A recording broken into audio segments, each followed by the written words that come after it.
Hello and welcome to Canguro English. I'm Christian. I'm Raquel. And today we are going to be studying the passive. Everything you needed to know about the passive. So how are you? Fine, thanks. Yes? And you? Good, thanks. So what do you do? Are you a student or do you... Yeah, I am a student of biotechnology. Biotechnology? Yeah. Cool. So what is your dream job for the future in biotechnology? To work in a laboratory. Okay.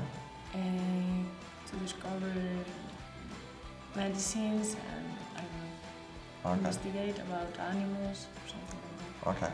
Do you want to create like a Terminator? No.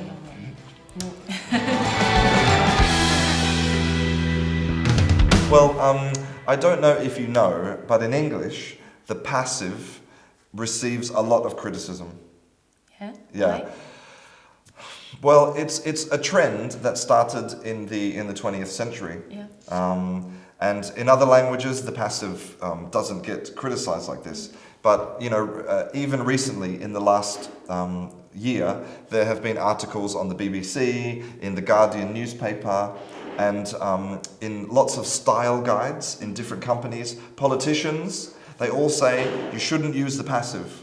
You should always use the active. Okay? And very famously, George Orwell, the author, he said, you should never use the passive when you can use the active. Okay? But George Orwell, for example, was a massive hypocrite because in his books, he used the passive more than any other author. Yeah? And in these articles that criticize the passive, they don't even know what the passive is. They have examples and they're incorrect. They don't use the passive. Okay. Now, clearly, it's ridiculous to criticize a verbal tense, to say don't use the passive. It's like saying don't use the past tense. And as you're going to see, the passive in English is not only very useful, but sometimes is absolutely necessary. Okay. Yeah? And avoiding the passive or not using the passive will not help you to be a better writer and will not help you to be a better person or anything, okay? The passive is good. Yeah. And the best thing I can say about the passive is that Jack Reacher, do you know who Jack Reacher is? Yeah. He uses the passive, well, he doesn't because he's the fictional character, but Lee Child uses the passive all the time in these books. And these are the best books in the world. So that's the best defense of the passive. So why don't we go and study the passive? Okay. Well, there are lots of reasons to use the passive, but there are 4 main reasons. So the first reason is if we don't know the actor. Okay. So this is not the actor like the actor. Yeah. This is like the person or the thing performing the action. Yeah. So that's the main reason we don't know. Okay. The second one is we don't want to talk about, we don't want to mention the actor for some reason, maybe legal reasons or because the actor is very negative. Okay. The next one is if we are more interested in the action than the person who is doing the action. Okay. Or to avoid formal or complex constructions. Okay? So, even though in English the passive is considered more formal, sometimes we use the passive because if we don't use the passive, it's very, very formal. Okay? So these are the 4 main reasons why we'd use the passive. Okay? So we're going to look at each one in more detail. Okay? So sometimes in life, things happen and we don't know who did the thing.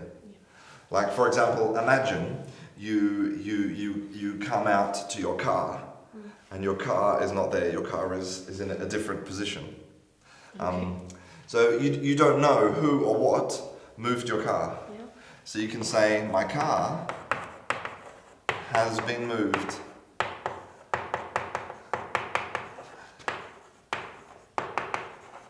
Okay? So when we say this, you can see we don't have a subject, a person who moved the car. So this is a perfect example of the passive when we don't know the actor. sometimes we don't want to mention the actor. Yeah. Now this could be because of psychological reasons, like because maybe it's like very negative thing, or it could be to avoid legal problems. Like for example, the first type, if it's something negative, you could say pay will be reduced. So your pay will be reduced, but I'm not saying I will reduce your pay or the company will reduce your pay. So it's like a trick to give you negative news, but without taking responsibility. Yeah. Or the second thing is if we want to avoid legal problems, like for example, you could say a politician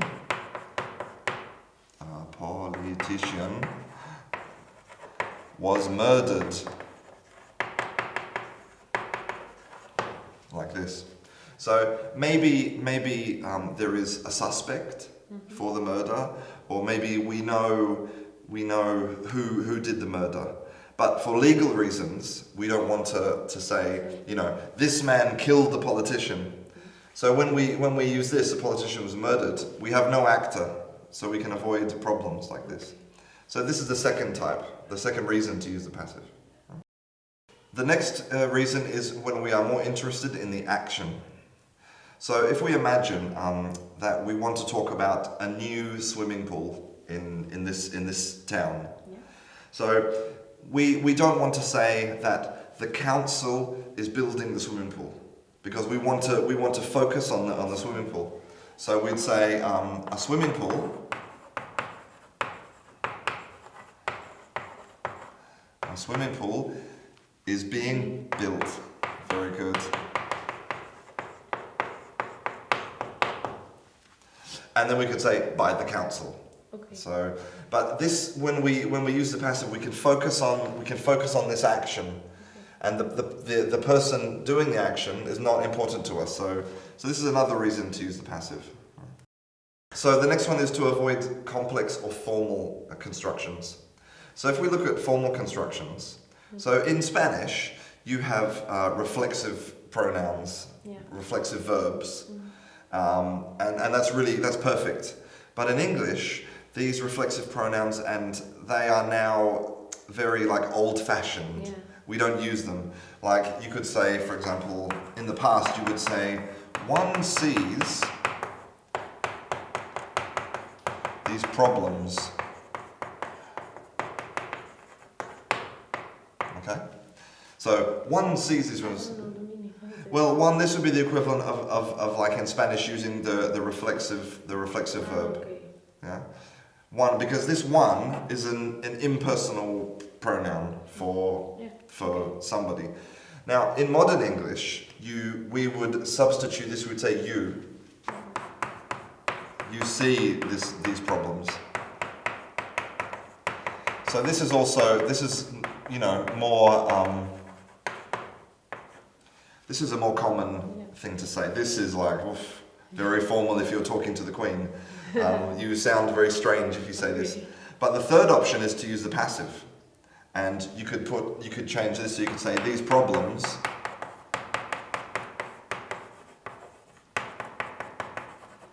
are seen. So that way we can avoid using one and you, and we can just say they're seen. There's no actor involved. So this is a third way that we can avoid a very formal construction. Another problem in English, is with very complex constructions. If in one sentence, in one clause, we have to change the subject, for example, like this, when they arrived at school, a teacher taught them. Them. So what we have here is we have a sentence with one clause, but in the middle of the clause we change the subject, And then we have the them. This is referring back to here. It's like, it's a little bit confusing because we're changing the subject. But if we use the passive, then we don't have this problem.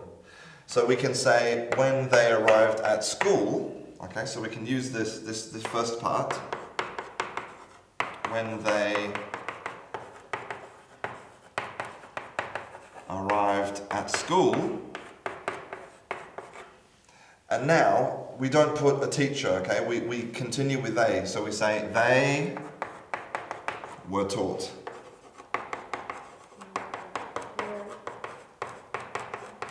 And then we can say, if we want, we can say by a teacher.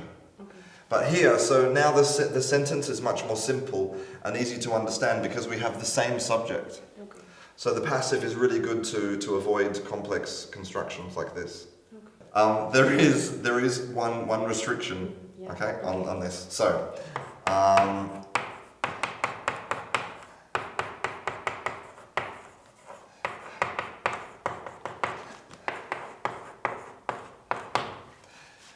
have you heard about Paco? So I'm asking you a question, and then I can reply using the passive. I can say, he was kissed by Sarah. Okay? Now this sentence is perfect, okay? Because the subject of this sentence, we can say is not new. Because this subject we have here. Okay? The subject and the object, they're the same. So this sentence is perfect. But if we say Sarah was kissed by him. So this sentence grammatically is perfect. There's no problems here. But this Sarah is new information. Okay? She's new. Who is Sarah? Who is Sarah? And we cannot use new information as the subject of a passive sentence. Okay. It sounds bad in English. So this one's correct and this one is not correct. Okay? So now let's look at the construction of the passive. Very important. So how do we make the passive? Do you know? For example, yeah. A car it is taken. Is taken? By me. By me, okay. If in the normal sentence I take a car. Okay, so good. You need to put the other verb, the verb to be, in this example, to make the passive. Exactly. So the passive, the construction of the passive is basically we have the verb to be, okay, and this is the part we conjugate, okay. So we want to conjugate this verb to be. This is the important part, and then afterwards we have the participle.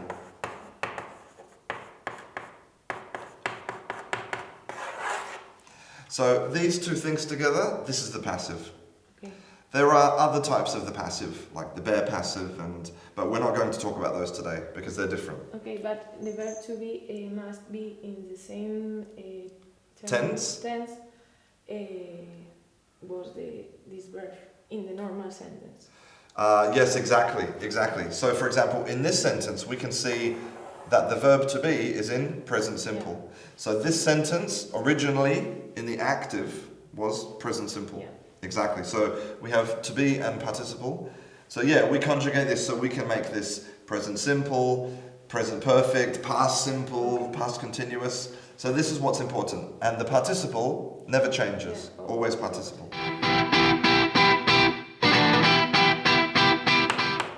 So we have the teacher ate all the pizza. Okay, so the first thing is we need to find the subject of the sentence. So where's the subject of the sentence? The teacher. Very good. Okay, so this is our subject. Now in the passive, The subject is optional. Yeah. We can put it or we can not put it. Okay? Where's the verb?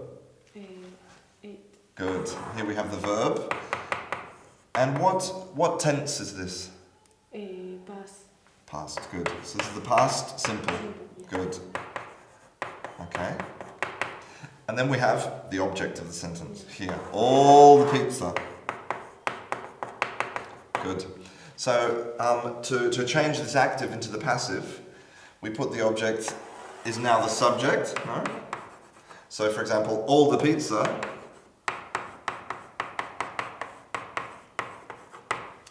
And then we're going to have our verb in the past simple. Okay, here. So the first part, to be. Yeah. Was. So to be in past simple, very good. So this is to be in the past simple, was. Eaten. Eaten, very good. Eaten is the participle of eat, of eat, was eaten.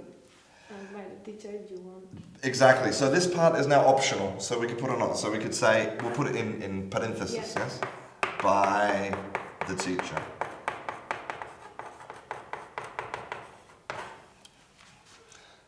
Perfect. Now, that was easy because we had one verb. Yeah. But what if we have two verbs, like an auxiliary verb? Like, for example, I can smell that pizza. So, I'm obsessed with pizza. You can see it. So, first let's identify the subject. Where's the subject?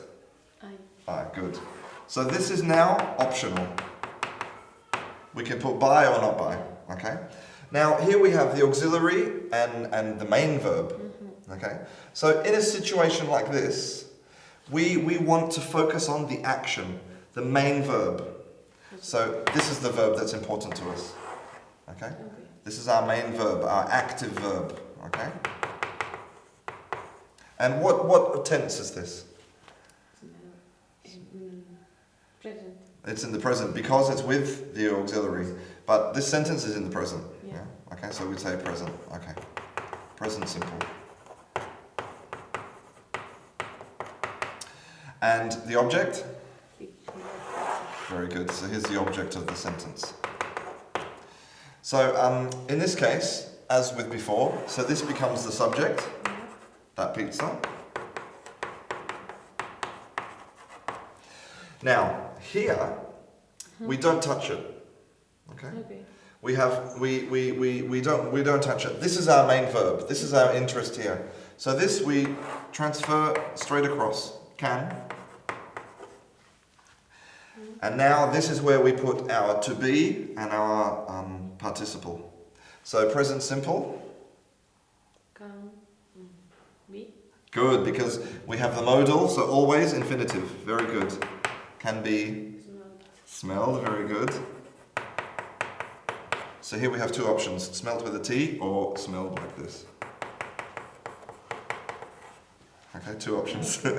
Smelled or smelled. Okay. And then in brackets, so now we can put the subject if we want, okay, by me. Very good, perfect, excellent. So if we have auxiliary verbs, no problems, easy. Now, some verbs in English take a direct object and an indirect object. Like, for example, he gave the student a pizza. Of course, okay. So here we can see that we have a direct object, okay, which is here, the student. Direct object. And here we have the pizza, so this is the indirect object. And then here we have the verb, okay? And the subject. The subject which is now optional. So in the passive, which one do we use? You can use both. Exactly, very good, you can use both. But one of them is much more common than the other one. Which one do you think is the most common? A pizza. Exactly. The pizza, the indirect object is much more common, much more natural in English. So in that case, we'll put it here, yes, we say a pizza. Was Good. Because this is the past. Yeah, very good. Was given. to the student. Very good. To the student.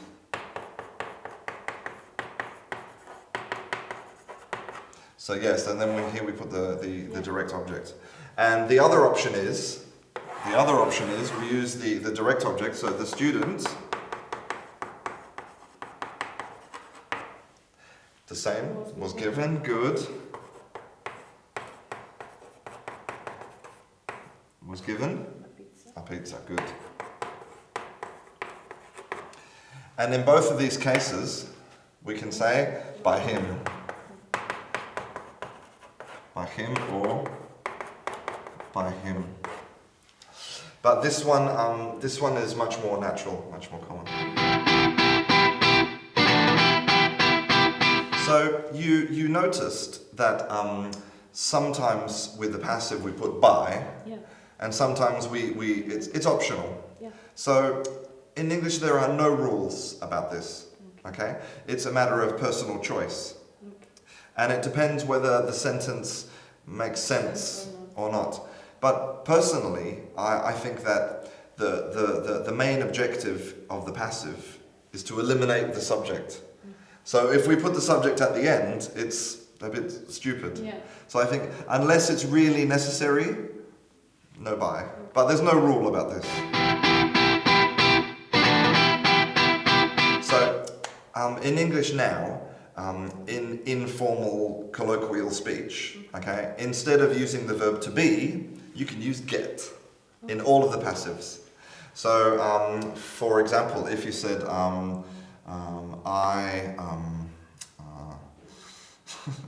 can't think of an example. Again with pizza. Yeah. I eat pizza every day.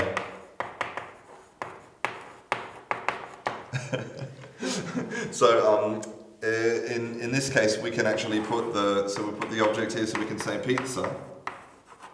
But instead of saying pizza is eaten, we use get. Okay, and we conjugate the verb get. So we say pizza gets eaten every day. Yeah. So this is a more informal way of speaking. So you will hear this like if you watch television, or when you're talking to your friends in English, you can use get. And probably not good for like an exam or for formal writing, but in emails or when you're speaking, no problems. Can you always put the verb? Always? Always. Okay. Yes, exactly. And we would conjugate this like to be. Yeah. So you would say like in the past got, Yeah. or in the continuous is getting. Yeah. So it's just a typical change in English for no reason. Yeah. Okay, so I think that is everything that you need to know about the passive. Yeah. Yeah. So let's sit down and we can play a little game and you can practice. Okay. So now we're going to practice the passive. Okay. So this game is really simple. So you just need a piece of paper and a pencil. Okay. So what I want you to do is I want you to write 5 nouns. Okay. And 5 verbs. Okay. Yeah. And 5 famous people. So in total 15 things. Okay. And the game is really simple, okay? What you have to do is you have to create 5 newspaper headlines. Oh. And in general, newspaper headlines are written in the passive, always. Okay. So we could invent a story like, for example, I don't know, Penelope Cruz was eaten by a dog. Okay, perfect. So what's the story with Penelope Cruz and the dog? What happened? Penelope Cruz is running, for example. Was in the past. Was running near to the river. And a dog came and bit her. Yeah, bit her and no more. And eat her. And then ate her. Yeah. Okay, good. Penelope Cruz eaten by dog. So that's the passive, yes? That's actually so this is an example of the bare passive, which means in newspaper headlines, we cut out the to be. So we just say Penelope Cruz eaten by dog. Okay. Technically it's the passive, but without to be to make it shorter. Yeah? Okay, what about Johnny Cash? What happened to Johnny Cash? Johnny Cash. I don't know. So maybe Johnny Cash with the verb run and the noun rode. Johnny Cash was Good. run. In English you could say run over, Okay. which is atropellar. Yeah. Yeah. Run over. Run, but in the past, run. Yeah, so it was, yeah, it's the same, exactly the same. Okay, was run over in the road. Very good. So Johnny Cash was run over on the road. Very good, so that's the passive again. Okay, what about Beyonce? What happened to Beyonce? Oof, I don't know.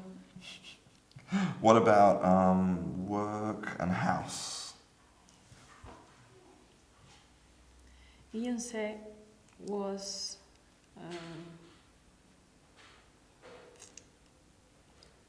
worked Good, was worked, very good.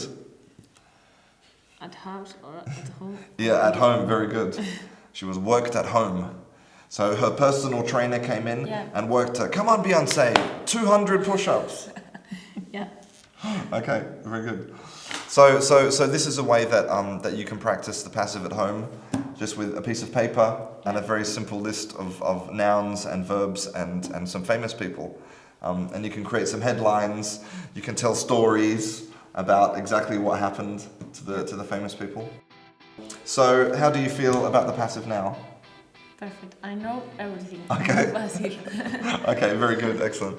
Well, if you would like to see any more videos about the English language, about grammar, vocabulary, exam preparation, anything, and if you would like to see more of Raquel, then don't forget to subscribe to Canguro English. Thank you very much, Raquel. You're welcome. Thank you. And I'll see you in class. Bye-bye. Bye. Bye.